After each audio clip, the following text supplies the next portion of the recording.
Good morning again, ladies and gentlemen. Jim Nowakowski from Interline Creative Group talking to you. Today we're excited to have a lot of people in our audience. This is the public relations webinar that has been recently revised, approved, as you'll see momentarily. I'd like to welcome everyone. Taking an hour of your time is always very important to me because that is the only non-renewable resource. So what we'll do today is we're going to go over a lot about the PR and the world we face in and how to use PR, and I encourage your questions. Please ask me questions in the question box, and let's get started. So this course is approved by AIA. I see a lot of people in the audience want this credit. This credit is approved by the AIA. You'll be happy to get your credit. If you have trouble getting your credit at the end, just email Sue at Interline Group, and we'll get you that credit. The course is also approved by the NKBA. Of course, NKBA loves this type of content for their designers, for their kitchen and bath designers, for their showroom consultants, and we love them.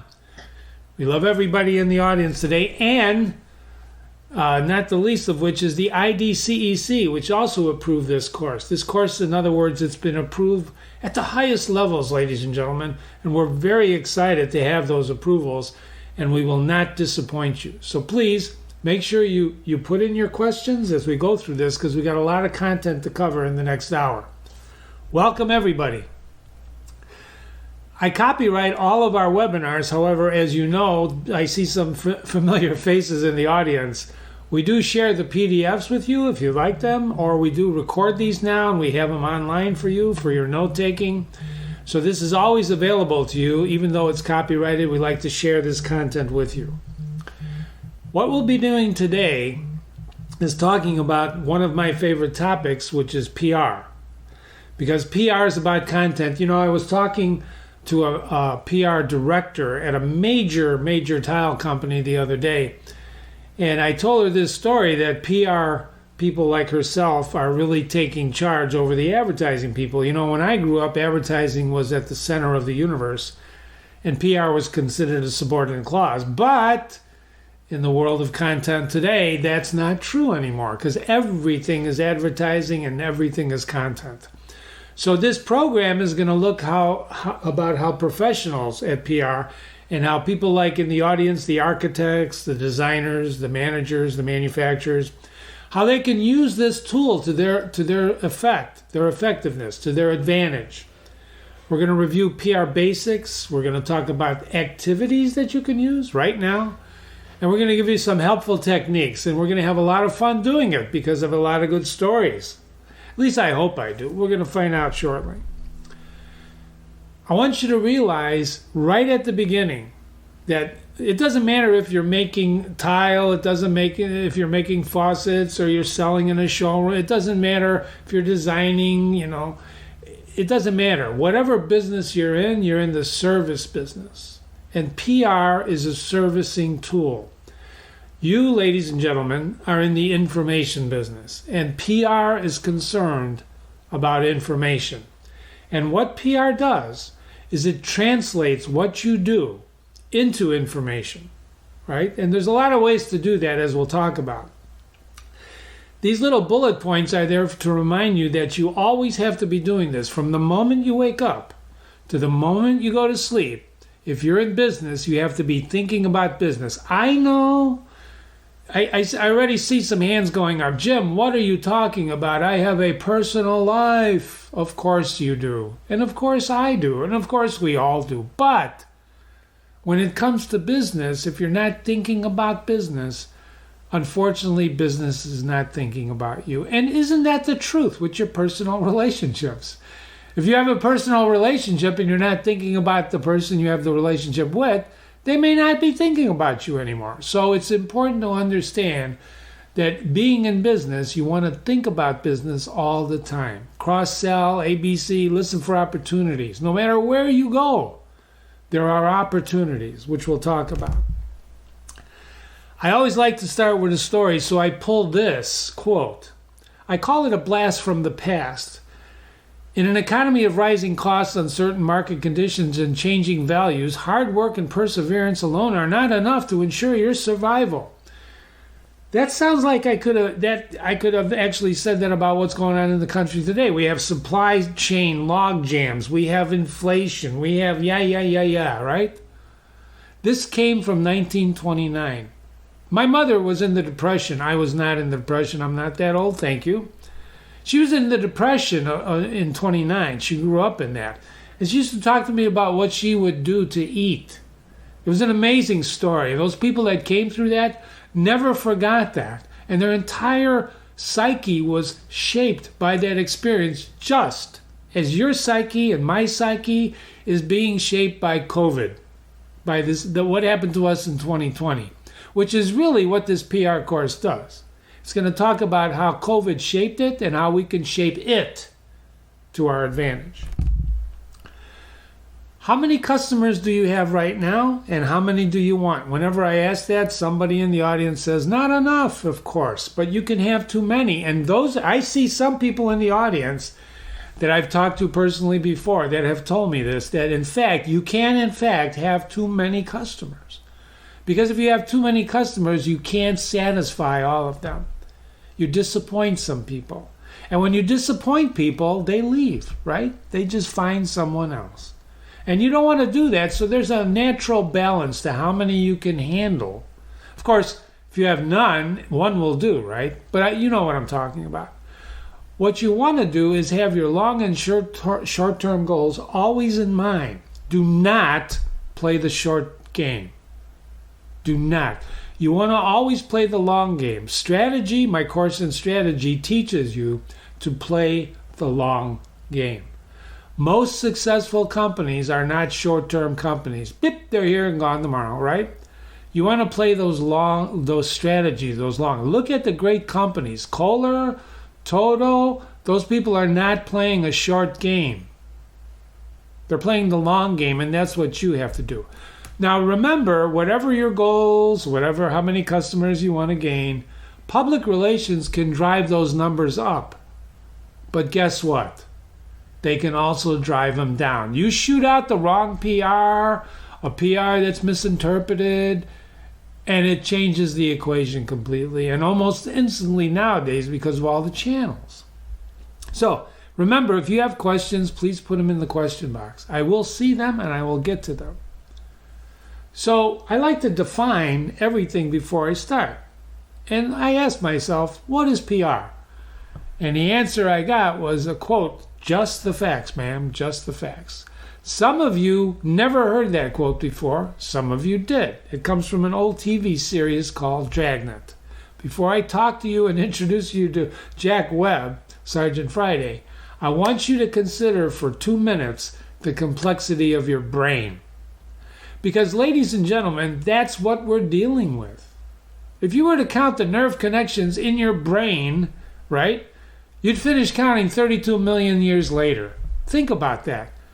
Because that's what's going on. Your information is flowing into that beautiful brain that you have, and it's synapsing, it's connecting. There's electrical energies. The number of ways you can arrange these connections is larger than the elementary particles in the known universe.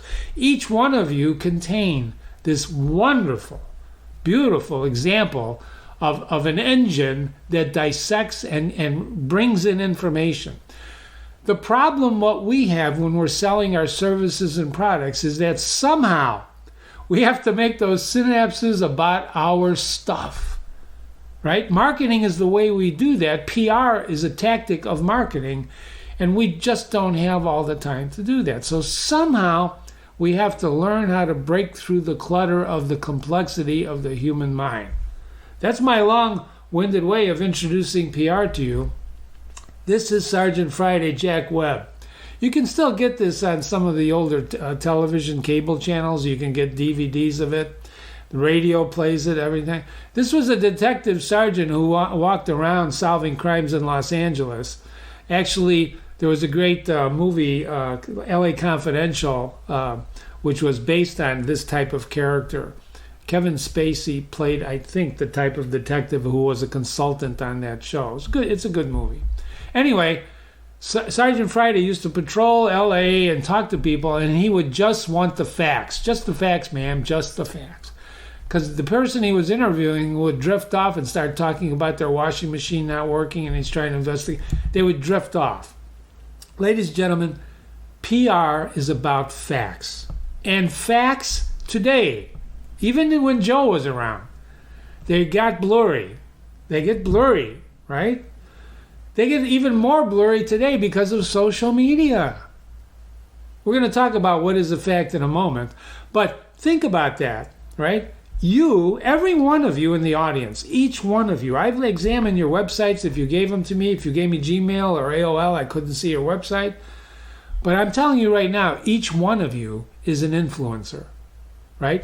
Whether you're a solo practitioner, whether you work for a larger firm, whether you're part of a distribution network, whatever, you are an influencer. And what you say, what you do, influences people.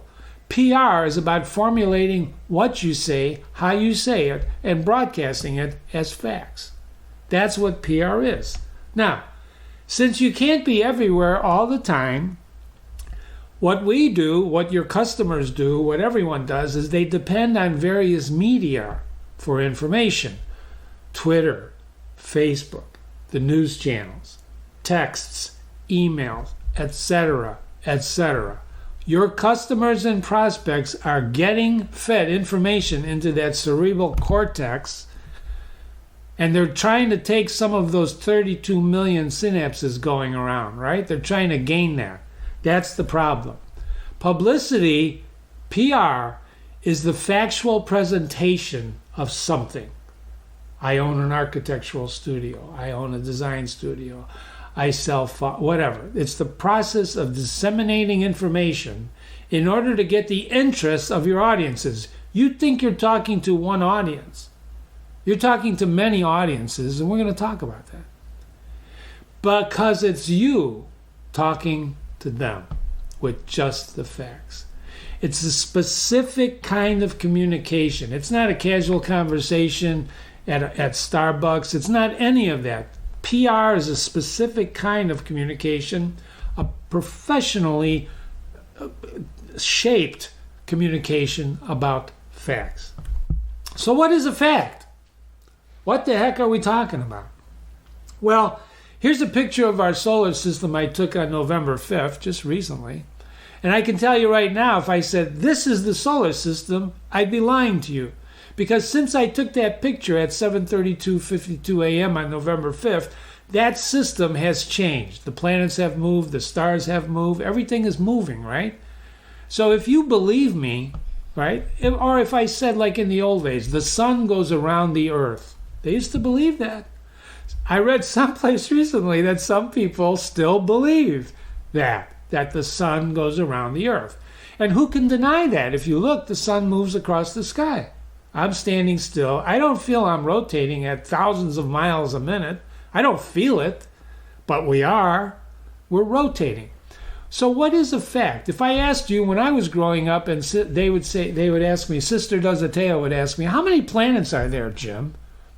And I would say 9, sister. And she said, you're right. There are 9 planets.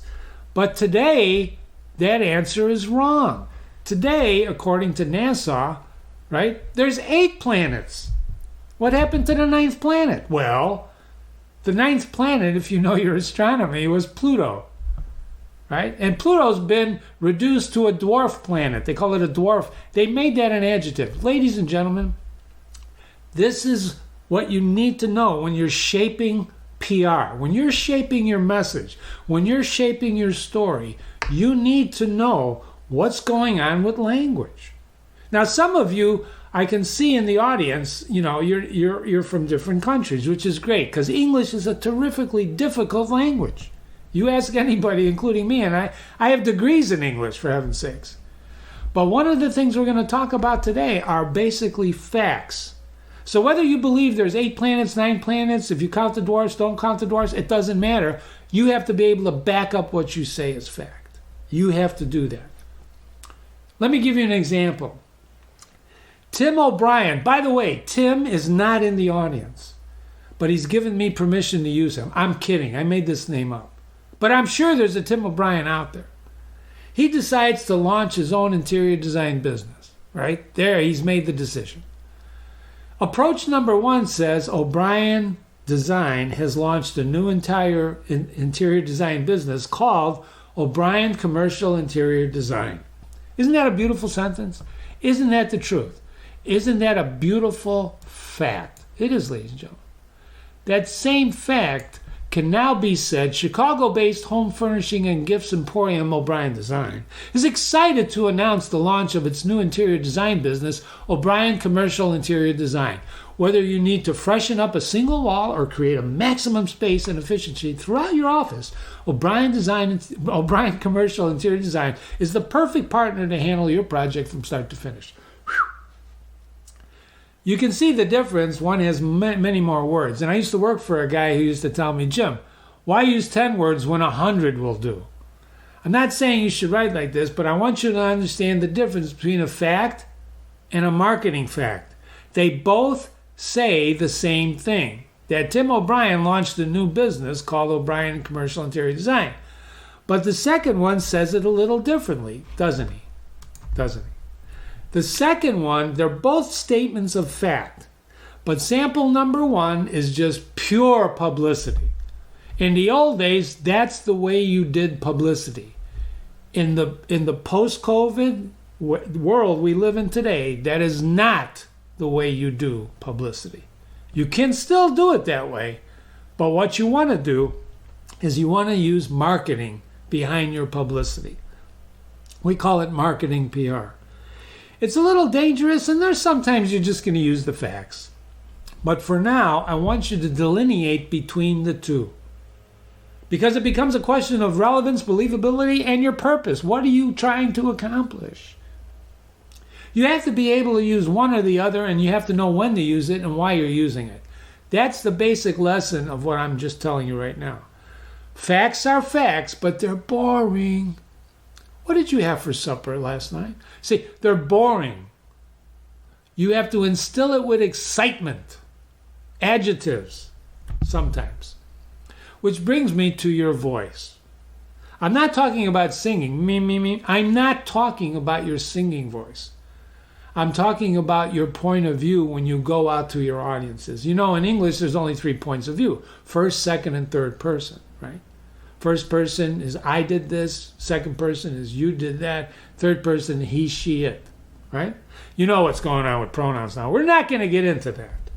Your voice is very important. And when you start talking, whether you're writing, whether you're talking, someone is listening to you. Sometimes I feel like that Washington movie with Jimmy Stewart, you know, Mr. Smith Goes to Washington, where he's on the Senate floor. And right before he passes out, because it's a complex movie, but he says, somebody will listen to me, somebody. And then he passes out. Listeners are not always listening, ladies and gentlemen. I was behind a guy returning something at a Costco recently, and he was returning, lo and behold, not toilet paper, paper towels. He had a package. If you've ever shopped at Costco or Sam's, you get these big things of paper towels or toilet paper. And he turned around and started the conversation. And he says, I don't know what happened. I thought this was toilet paper. And I brought it home, and my wife, she said, I wanted you to buy toilet paper. He says, I saw toilet paper. And I looked at him. It was an engaging conversation. And I basically said, people often see what they want to see. And you should have said, he started grinning and saying, that's exactly right. That's exactly right. Maybe he heard of it before. Maybe he didn't. You have heard of it before. I could take a poll now.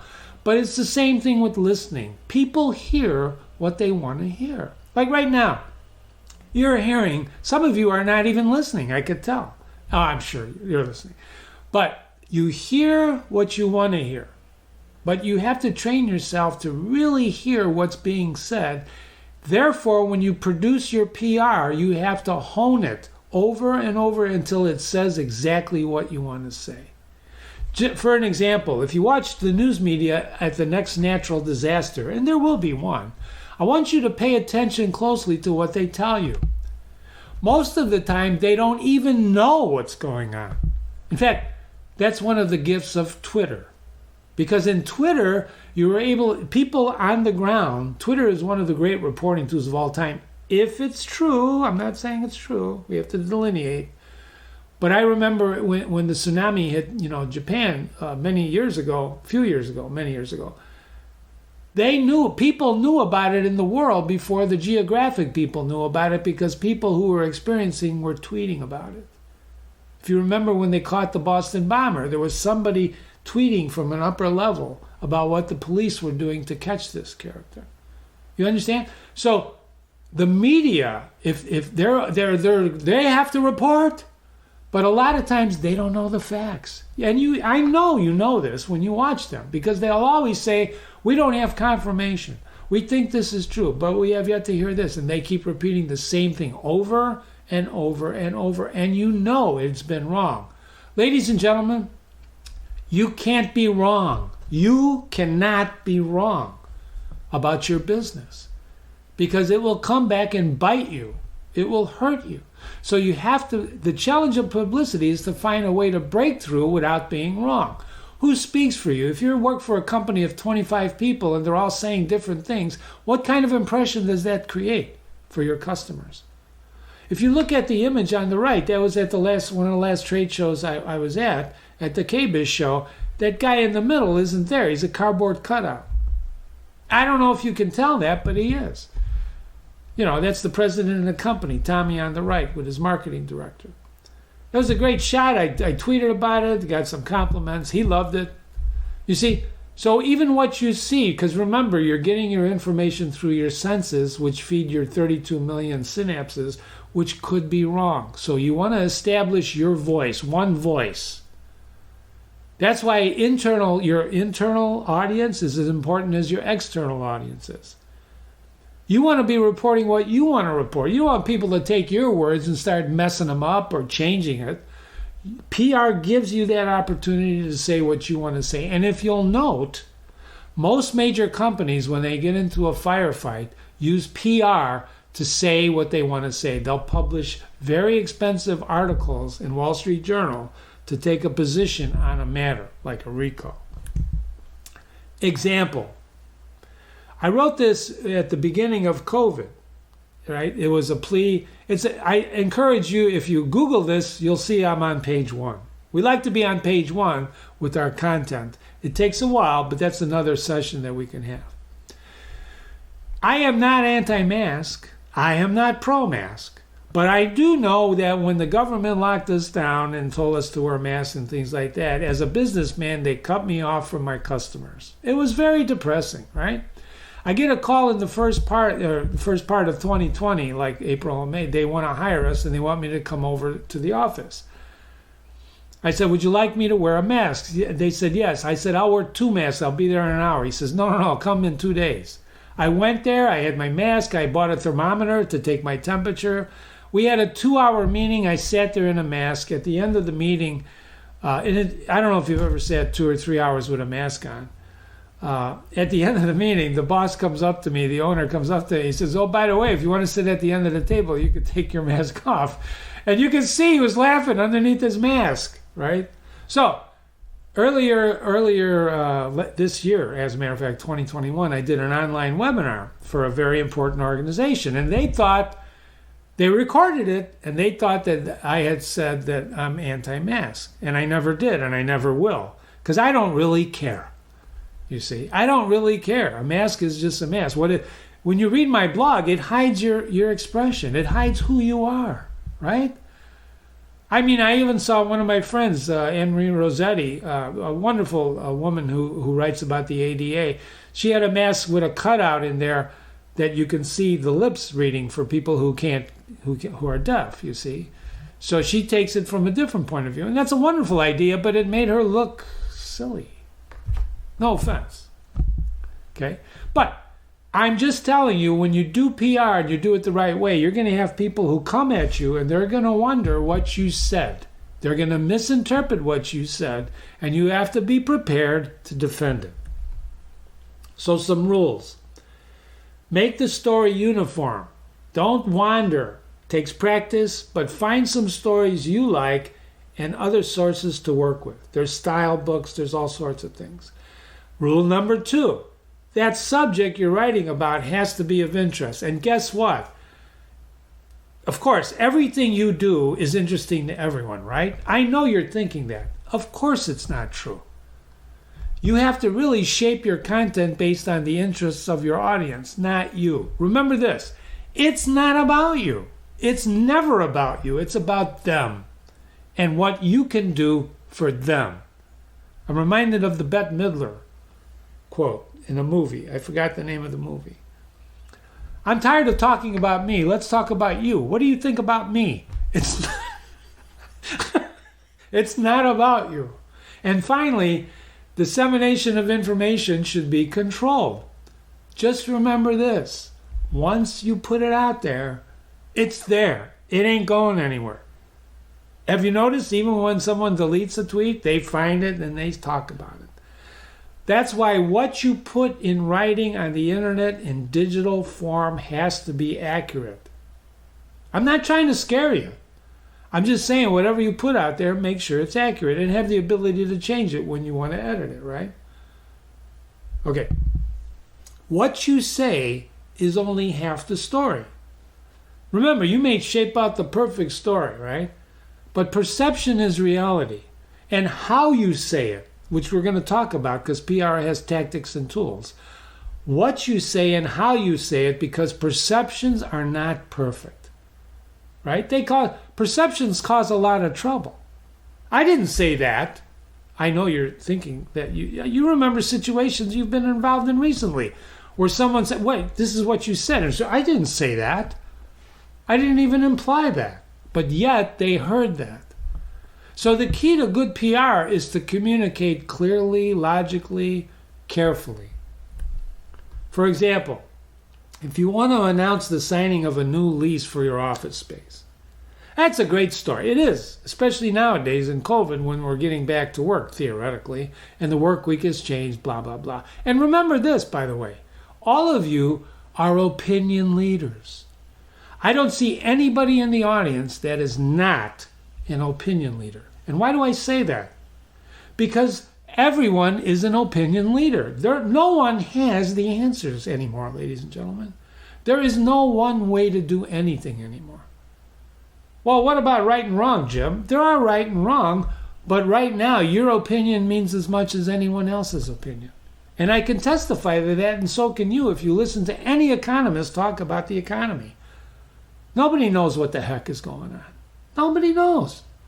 They guess, they use statistics, they use projections, they use math, they use algorithms. But, we're 32 million synapses times how many billions of people in the world? Holy mackerel. I don't know of any algorithm that can work like that. So the difference between O'Brien leases new office space compared to demand for O'Brien design services forces the expansion of space is a big difference. If you write that, that's a big difference. One is clear. They're both saying the same thing. But the second one puts a little behind it. Did you hear that? That's marketing oomph. Got it? One of the most effective types of communication today is the facts, FAQs. You see this on most websites. Go to my FAQs. Frequently asked questions, right? Even the most affirmative thing you can say in there might have negative connotations for somebody. And connotations you should try to anticipate. Connotation, denotation. Sorry, my English is showing. Let me tidy myself up. Connotations, words connote things. They don't just mean things. They connote. They make you feel certain things. Don't they? Depending on the word that you use. And words gain power and lose power over time, depending on how they're used, who uses them, etc. Correct? We coined the term climate-ready products for our client recently. Climate-ready products. I'm sharing that with you because you can't copyright climate-ready. Many people own that. But when we used it as an adjective on my client's products, it became his adjective. And it defined his products because he's doing things with electrification. That's what you look for when you use adjectives. I'm not a fan of adjectives, especially if you're trying to write factual PR. Because the boy, the good boy. You see how that adjective just changed the boy, right? The good boy, the bad boy. Adjectives modify nouns, and when they modify nouns, they change their meaning. They make you feel certain things. So just be aware of that. So just because you finished creating a new kitchen for a client, that's great news, right? So you prepare a release about it, right? And then comes the question, somebody asks you, did it include water conservation products? What about green products? One of the products you just specified just had a recall. How does that impact your project? In other words, ladies and gentlemen, what are you going to do when those questions come up? You have to anticipate those questions. You have to react to those questions. And you have to put them into your communication before they happen. Well, Jim, you're being unrealistic. I can see it now. I can feel it now. Nobody can anticipate everything. Absolutely true. But you have to try. And you do that by asking questions. What if? What if? What if? You have to do that. And if you don't do it alone, have somebody pepper you. Have somebody read your press release. Have somebody read your FAQs. And ask them their opinion. Have your customers review them. Say, hey, customer, it's a great customer interchange.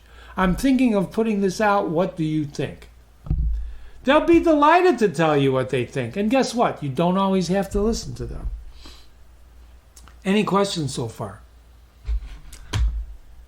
Let me go through this long list and see if anyone has their hand up. Oh, really? Let me take a sip of coffee. Thank you. Remember Alice in Wonderland? With the caterpillar smoking something? Who are you? So you have many, it's not just about you, it's about your audiences. Remember I told you that earlier. It's not about you, it's about them. So who are your audiences? Well, there's the press, which is the professional media outlets where you want to disseminate your information. There's your clients. Those are the people that you've served and want to serve. There's your community. You're part of a community, whether you like it or not. There's your prospects, your short list of who you're trying to do business with. And then there's you, right? So each audience needs to feel special. You cannot send the same information. I know this is going to be difficult, but you can't tell the community necessarily everything you tell your client. Well, why is that, Jim? I want to be honest. Because the community, quite frankly, doesn't necessarily care what type of tile you specified in your client's kitchen. Maybe not. Maybe they do. But you can always tell the community, send me an email if you want more specific information. You see what I'm saying? You're taking the same message and shaping it. Did you ever make bread, ladies and gentlemen? When you make bread dough, right, it's a process. You put the flour in, whatever you put in there, let it rise, beat it down, you beat it down. You let it rise, you beat it down again. Some people are beating it down. They're thinking of certain people. I'm kidding. But then you let it rise and then you bake it and you have beautiful bread. Messaging is the same process. You write it, let it rise, beat it down. Ovid, the great Roman poet, said you should put whatever poem you write in a closet for 20 years and then take it out. You don't have time to wait 20 years, nor are you writing poetry to wait that long to take an objective view about what you're doing. That's what I was telling you earlier. You can't have, it's not about you. You cannot have an opinion. Approach everything you do objectively. These are some formats for the various audiences, for your community, for your clients. There's a fact sheet. The fact sheet has all the facts available about, this could be the FAQ, right? You have a major feature article story that can be published in a newspaper, right? And then the reprint of that newspaper on the digital line can be sent to your clients. There's special communications like a newsletter. You can send a newsletter to your clients and your prospects, but you can't send the newsletter to any media outlet in the press unless you're trying to do something very different, you see? These are some of the formats which we're going to talk about.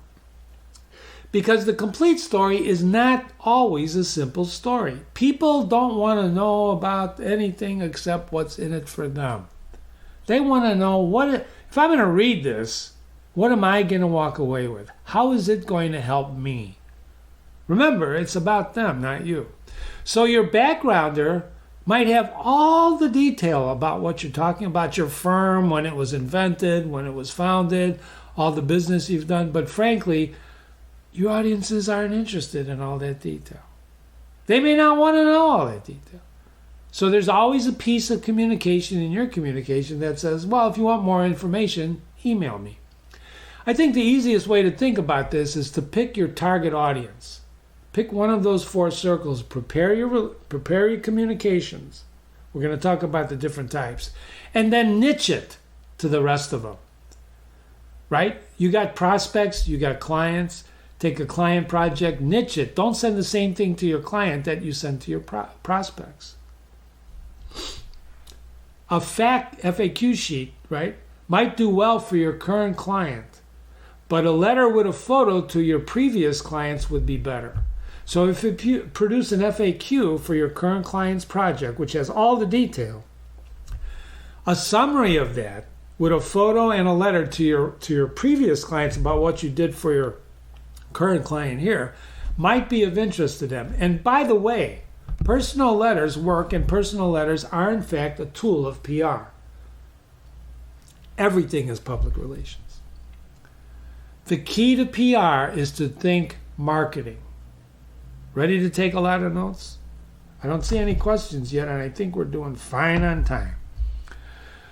You have to think like a magazine editor or a writer. I don't care who you are, what you sell, what you service. You got to think like a writer, an editor, and reach audiences with your information, your booklets, your collateral, your PowerPoint, your white papers. Everything is of interest and everything is content today. Google reads everything. Now, Jim, exactly where should I put this? On your website. Everything you do from this point on for the rest of your life, business life, I'm not kidding, has to be on your website. Your website is the single most important communication tool you have. It connects you to the world. And if you're doing PR, everything should reside on your website in some place or some form or hopefully in different pages. Because remember what I told you, Google reads everything. If you're going to do a seminar, as you'll see, we started recording our seminars this year. We never did that before. I thought, well, I'd rather be live. I'm spontaneous. I'm never the same. And someone in my office said, well, you should just record these anyway, because some people didn't make it, which is true, and they may want to make it later on, or they may want to review it. So I started recording it. It's just content. It's just space. There's unlimited space on the internet, right? Whatever you're doing, just make sure you're doing it thinking about where it's going to go. That picture on the right is from Las Vegas. Those are rocks. Those two guys there, they spend 6 months of the year cleaning all those rocks, and then they go back to square one and start cleaning them again. It takes them 6 months to clean what's behind that glass, those rocks. They'll have a job forever, right? Except Vegas shut down during COVID, so they were out of work. If you Google Sisyphus in Las Vegas, I don't know how many of you people know who Sisyphus is, but Sisyphus was a Greek guy who the gods punished for helping mankind, so they punished him. And they said he had to roll a rock up the hill, but he'll never get it to the top. Just when he gets to the top, that rock would roll back down. So it's kind of absurd. He keeps rolling the rock, never gets to the top, got to go back down, roll the rock up and down. And when I saw those two guys cleaning the rocks, I thought of Sisyphus. I wrote a blog, and today, Sisyphus in Las Vegas is #1 on Google, right, if you Google that. But of course, Jim, who Googles Sisyphus in Las Vegas? Nobody. But if you did, I'm #1, right? And there's other combinations that get me to that front page. Here's an idea list. For the rest of the webinar, I want to give you some ideas, and I encourage you to ask questions. Let me see if there's any questions. Okay. No questions. Here's some tactics. Ready? The press release. The example is on the right. A press release is a story about something, right? It has contact information. You see it in the upper right-hand corner. It has your logo at the top left. It has a summary headline. It has copy, And then it has closing information, which is standard on all press releases. This is the tactic that you use to communicate to the press. But the press alone is not just subject to this press release. You can send this press release to your clients, because they may or may not see it if some media outlet publishes it. But this is the format it follows. Okay, long-term care facilities, who's minding the doors? That's a clever headline, isn't it? Because this guy makes doors, makes door hardware. I'm not going to read you the press release, but whatever you make, whatever service you're in, this is the format of the press release that you send to media outlets. And you disseminate it electronically. The things to keep in mind about a press release is that, is it news? What you had for breakfast, you may think it's a good press release, but I don't know if any editors would be interested in that. Does it reveal trends? Is the opening compelling? Have you checked your facts, and do you use jargon? Make it easy to read. People don't want complex language. It's hard enough to deal with simple language. You can do a press kit. Now, what's a press kit? A press kit is a step above just a single release. Let's say you're doing a grand opening event. You need a press kit. The reason you need a press kit is because you're going to have not just the press release about your grand event, about your event. You're going to need a press release about your company. You're going to need some digital assets, some pictures of your place or whatever you're doing. It doesn't matter what you're doing. The press kit is an elevated press release that contains more than one press release. It contains your backgrounder, for example. And you do this for the press. Now, the ones I'm talking about is aiming at the press. Why? Because the press, the media outlets today, have larger audiences than you do. If you post something on your website, you're limited by Google when they index you, which takes a long time. You're limited by people who visit you. And there's ways to increase that, and that's another webinar. But the media outlets today, your professional publications, your community publications. Now, I know newspapers as per se, but they all have digital, right, components. That's who you're communicating with to spread the word, your word, to their audiences, because their audiences are bigger than your audiences. So if you were to do an event, grand opening or whatever, you put together a press kit. And in that press kit, often called the media room online, is where you put all this stuff. And then you tell, in your press release, you say, go to my media room and get all the stuff you want. This is a common tool. If you were to Google media rooms, digital media rooms for the press, Google will tell you and give you ample examples, much more than I can in this hour. Some of them use Box or Dropbox or other places that reside and can hold large files. Because sometimes if you're doing, for example, a grand opening, or you're very proud of the design of this building, commercial building you've done, a lot of times, by the way, make sure you get permission for all the photos. The professional photography for that is often very large files, right? So they use Dropbox or Box or other places to reside where they can keep those digital assets available for anybody who wants to use them. That's what you want to understand, is when you put them in these media rooms, anybody who has access to that are allowed to take those and use them, right? What photo caption? What is a photo caption? Well, a photo caption in the old days was a picture with some copy on it, right? Today, these are the posts of today. Many of you are on Instagram. Many of you are doing tweets. Many of you are doing all of that. And one of the things today is this photo caption. Used to be a photo caption before for print magazines, is now the posts that are on Instagram. And if you think about that, the posts of Instagram are very important because they're very visual, right? They're graphic, they have a picture, they have some copy. I always like to talk about the posts of today with the readership chain on the left. There's a picture, there's a headline, there's a picture, the same picture. This is how your eye views this.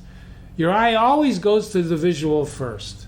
Then there's a headline, then there's a graphic, you go back to the picture, you read some of the copy, you go back to the picture, You go back to the copy, and then maybe you respond. Maybe you like it, maybe you forward it, maybe you post it, whatever. You do something, right?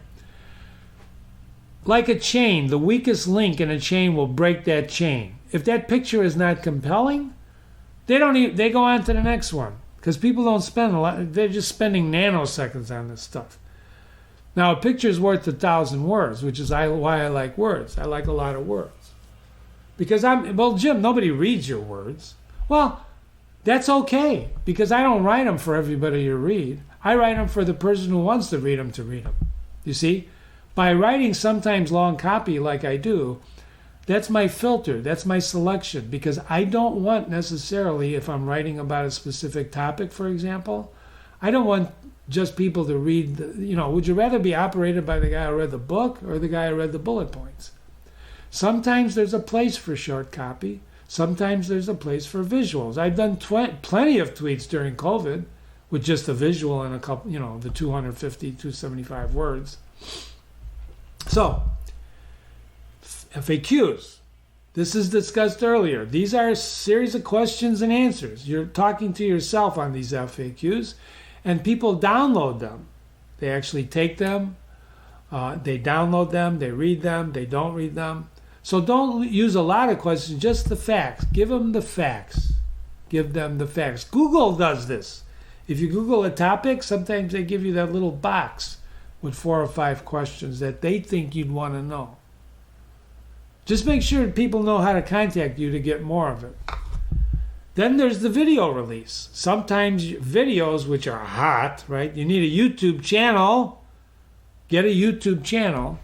You want to do a video release of your product or your service or an interview or whatever. The topics for your content are unlimited. They're unlimited because people's thirst for content is unlimited. Did you hear that? Jim, what are you saying? I'm basically saying that the thirst for information is insatiable.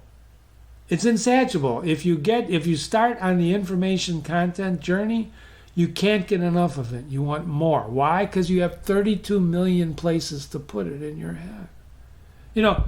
I just saw something the other day about how social media is being addictive. Now they're considering it a medical problem, etc., etc., etc. Is it? I don't think so. It's definitely addictive, but like all addiction, it really depends on the addict himself, herself, and the cure if they want to be cured from the addict. For example, I am addicted to coffee, to caffeine. It doesn't matter what you tell me about caffeine, I'm going to drink it because I like it. And that's my choice, right? It's like any of your choices. But I know my addiction, I know my limits, and sometimes to test myself, I will do withdrawal from caffeine for a day or two. You don't want to be around me when I do that. But I do, because I know and I recognize it, and so must you. And video today is one of the currencies that's going on today. So, you can also do virtual press tours. You could do press conferences. You could do promotions. You could do endorsements, right? Those are different tactics that are the realm of PR, but they're very important to whatever you're trying to do, and there's a time and place for everything. So here's some activities you can do now. I've got a question. Let's see. Anne-Marie. Anne-Marie, how are you? Nice to see you. So are you suggesting we add a solid color bar and put the text in a photo and not write the description? I am not suggesting that per se. I just pull that out as an example.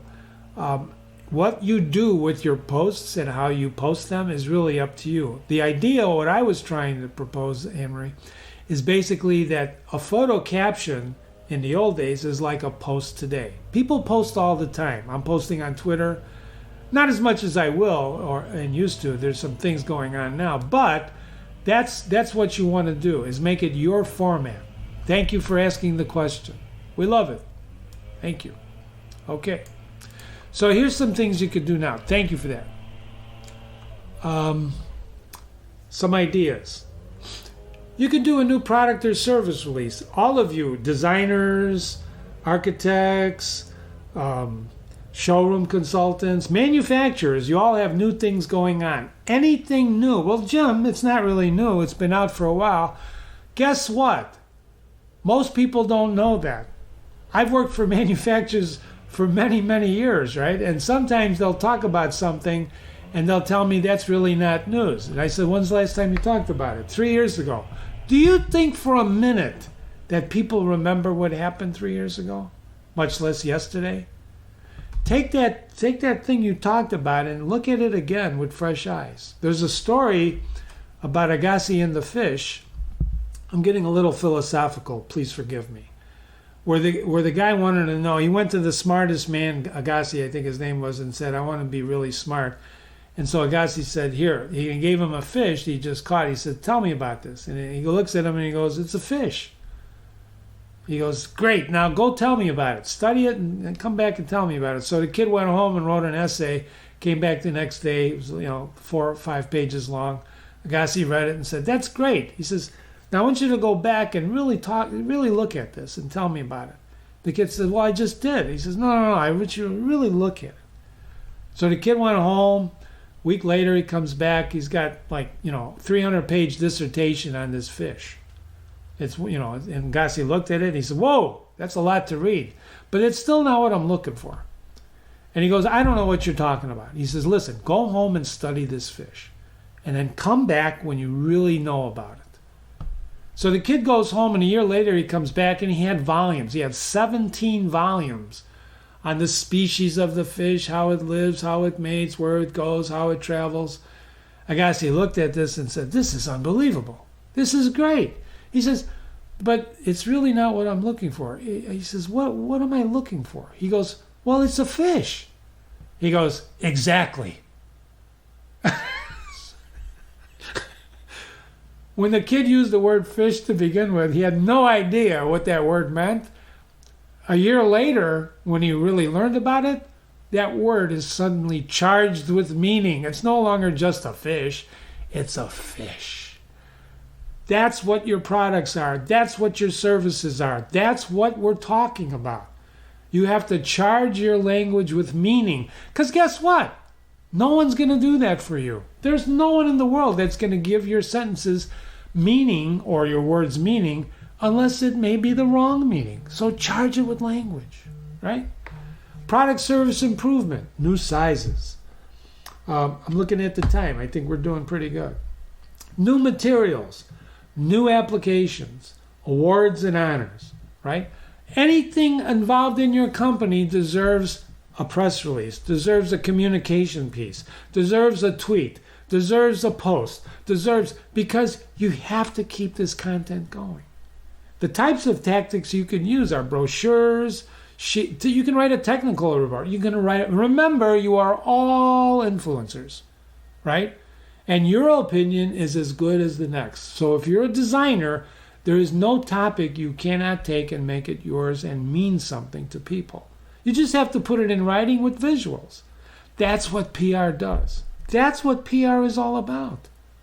It's really about that. It's about your content. So, did I miss anything? I don't think so. Let's see. No, I didn't. This is the time for real questions. Not that Anne Marie's was not a real question. Thank you. Thank you very much, Anne Marie. So, I'd like to turn this over now. We're a little early. What time is it? We got 8 minutes. 8 minutes, ladies and gentlemen. Let's do it. Any questions? Harriet wants to know, how often should you send out press releases? Harriet, that's a great question. We have clients that say one a month is too much. In that case, those clients, my clients, are absolutely wrong. You cannot have enough press releases. I'm not saying do it by the hour, nor am I saying do it by the week. But what I am saying is that you have to keep pouring out the content. What you think you lack are topics for your content. But I assure you, a peek at what you're doing, if you give me a half hour, I can find 30 relevant topics that you're doing. I had an architect I interviewed once, and he was telling me, Jim, I'm just an architect, and every architect is like me.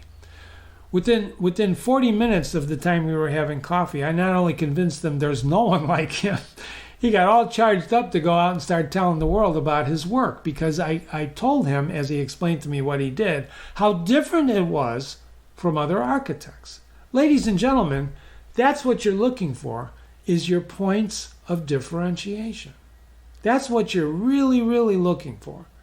And then you have to broadcast that. You can't just keep it to yourselves. And PR is the way you broadcast that, the way you tell people these things. Let's see. Any other questions?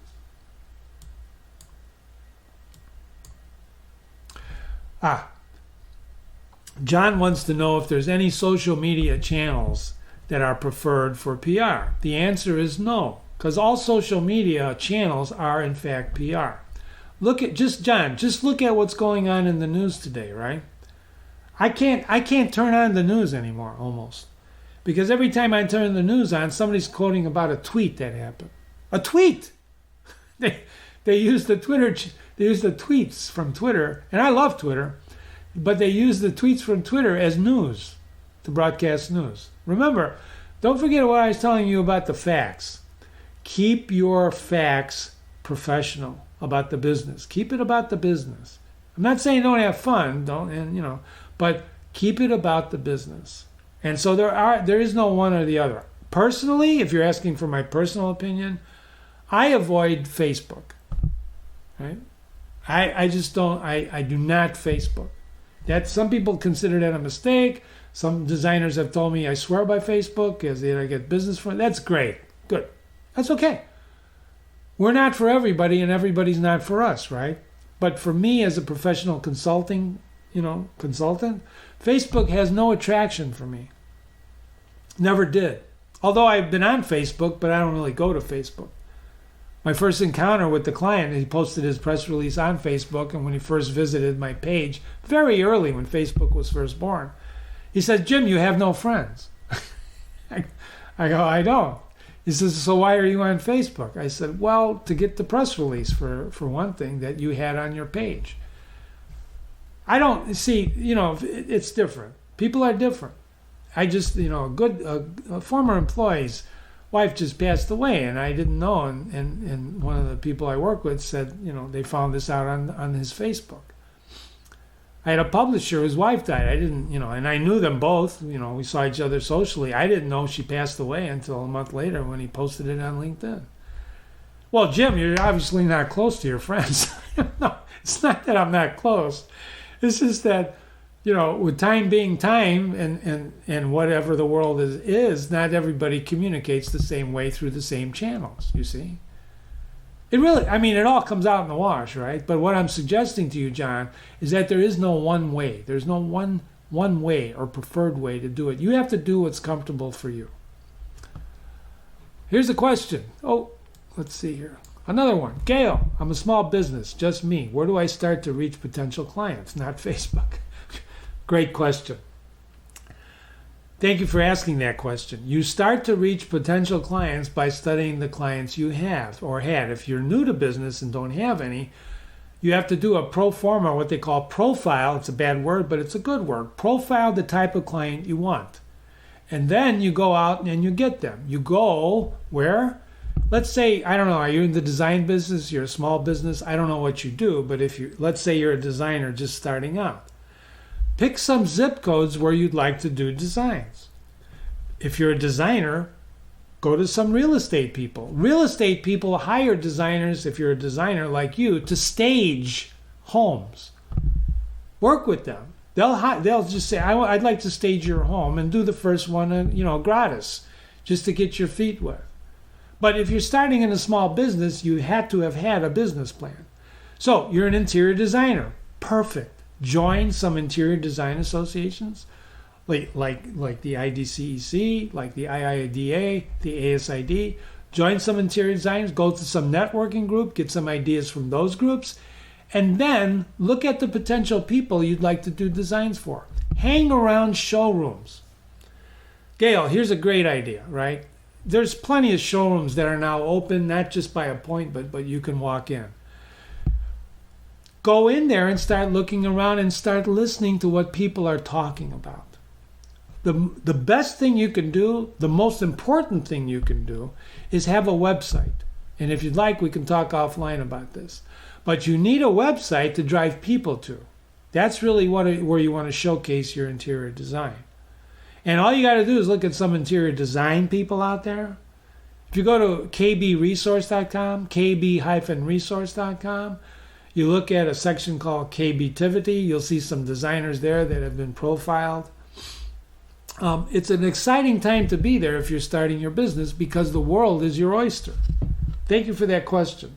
I love questions on new business. Anyone else? I think that's it. Okay, let's wrap it up. My online webinars are all online at interlinegroup.com. Just hit the Advanced CEU tab. If you have questions, my email address is jim@interlinegroup.com. I'd love to talk to you. My phone number is 847-358-4848. If you go to interlinegroup.com, evaluate, I can send you our guides. I tweet a lot. Again, NKBA, AIA, IDCEC approved. If you need the credit, let us know. If you can't, some of you are self-reporting, which is great. There's a lot of you that do that automatically. But if you need any help in getting that credit, please let us know. And thank you again so much for your time. I really appreciate it. Thanks for the great questions. And I look forward to seeing you soon. Happy Thanksgiving.